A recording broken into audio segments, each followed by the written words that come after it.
Welcome back to the Apatros Review. In this episode, Evasive Action, also known as Con Train or Steel Train. Hi there, welcome back to the Apatros Review. I'm your host, Milo Sipka, and join me as I take you on a ride through the wild world of science fiction action horror, all from my personal DVD collection. Now in this episode, we look at the film Evasive Action, also known as Steel Train or Con Train, sort of like a Con Air knockoff, directed by Jerry P. Jacobs in the year 1998. Now, this was one of a large number of films released onto Region 4 by the dirt cheap budget DVD label RAAM Multimedia. I've covered plenty of RAAM Multimedia titles in the past, and I'll cover quite a few more. The film's direct-to-video premiere was on the 26th of August 1998 in Greece, and then a few years later in America. Now, this was one of the last films released by Royal Oaks Entertainment, a B-grade company that made a minor name for itself during the mid-1990s, with its stable of US military-themed B-actioners. Evasive Action is simply a B-grade version of the action classic Con Air, which was a vehicle for Nicolas Cage, who played a good-natured prisoner up for parole, who gets caught up in a bizarre escape attempt by a group of nasty prisoners who hijack their transport plane and must stop them from completing their escape. Evasive Action, for its part, does the same thing but on a more modest budget, on a train. For some fans of Con Air, watching this will be an interesting experience to say the least, since this film does a ballsy move by making itself a semi-sequel to Con Air, thanks to an exchange between two characters. Ed Ross, who plays a warden, is told by his colleague, "I'll feel better if we were flying," to which he replies, "Ever since that plane load of prisoners went down Vegas, the FAA doesn't want anything to do with us," making itself set in the same universe as Con Air. The story is pretty much the same deal as Con Air. A group of prisoners are being transported to a new facility by an armored prison train, which seems to be attached to a regular passenger train for economy reasons. The 5 prisoners are as follows: Tommy Zimmer, a lifer convicted of murdering his cheating wife and a lesbian lover; Ian Killen, a dopey explosives expert who made a bomb out of tinfoil and drain cleaning fluid and killed a bunch of people at a car dealership because he didn't like the service, played by Don Swayze, Patrick Swayze's ugly brother.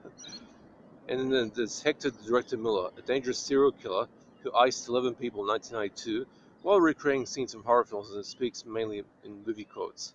And then there's mafioso Enzo Machilli, played by Roy Schneider, who is serving a hard life sentence for his crimes, and Luke Sinclair, played by Dorian Haywood, an honest man who is finishing up the last months of a 15-year sentence for killing the man who murders his wife and daughter in front of a courthouse. As the prisoners are being transported on the plane, it is revealed that Enzo is planning a daring prison escape. 2 outsiders are on the train after they storm the prison car, killing the guards. Sinclair finds himself caught in a dangerous situation. Should he go along with this escape and give himself an early release, or should he find a way to stop the escape attempt? He decides to go the Nicolas Cage route and attempts to find a way to stop the prisoners from completing their escape plan, even though this might ruin his chances of ever going free. With the help of Zoe Clark, a female train conductor who discovers the prisoners' plans, Sinclair does his best to subvert the escape and protect the passengers, while a local sheriff named Wes Bladick, played by Ray Wise, leads to lawless efforts to block the train. Evasive Action is not exactly a solid film, but for what it is, it makes for a passable time killer, and fans of prison escape films might find it worthy of viewing. The story is modestly well written, with no glaring problems, although it's never revealed what exactly happened to Hector Director Miller, played by Clint Howard, as he disappears right before the final climax. And director Jerry Jacobs seems to be somewhat enthusiastic in killing off parts of the main cast that you wouldn't expect them to be killed so abruptly.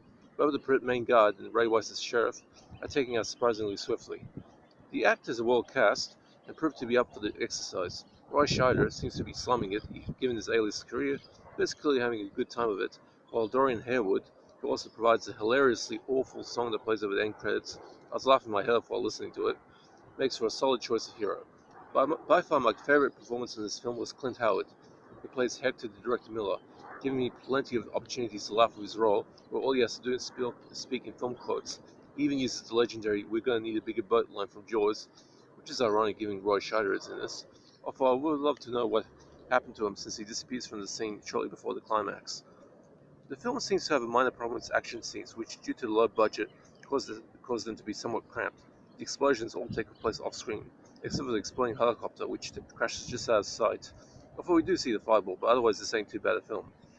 Now for the gore report. There's no gore for some burnt corpses seen afterwards. There's no nudity in this either.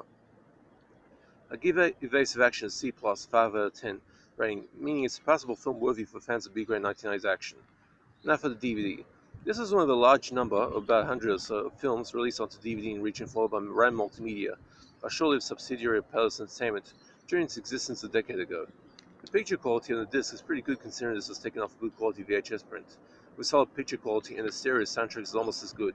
I noticed some problems with the sounds range. The bottom end of the track seems to have an issue with slight distortion of the bass through most of the film's running time. Otherwise, this is a decent print for such a cheap disc. As is the case with virtually all of RAAM Multimedia's discs, the first chapter is not selectable in the chapter submenu, requiring you to select the play movie option to see it.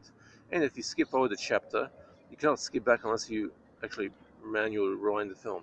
There are no subtitles and no supplemental features on this disc. Now that's it for that episode. I don't do requests, but if you want to know if I have a certain film, just check me out. Drop me a line in the comments section below. And now, in a couple episodes time, I'll do the Monogram 9 challenge, which is where I review all 9 films that Bela Lugosi did for Monogram Pictures back in the 1940s. It will take about 3 episodes to complete it. I'll start that in a couple episodes time. So anyway, there is. Stay safe, and that's it for this review.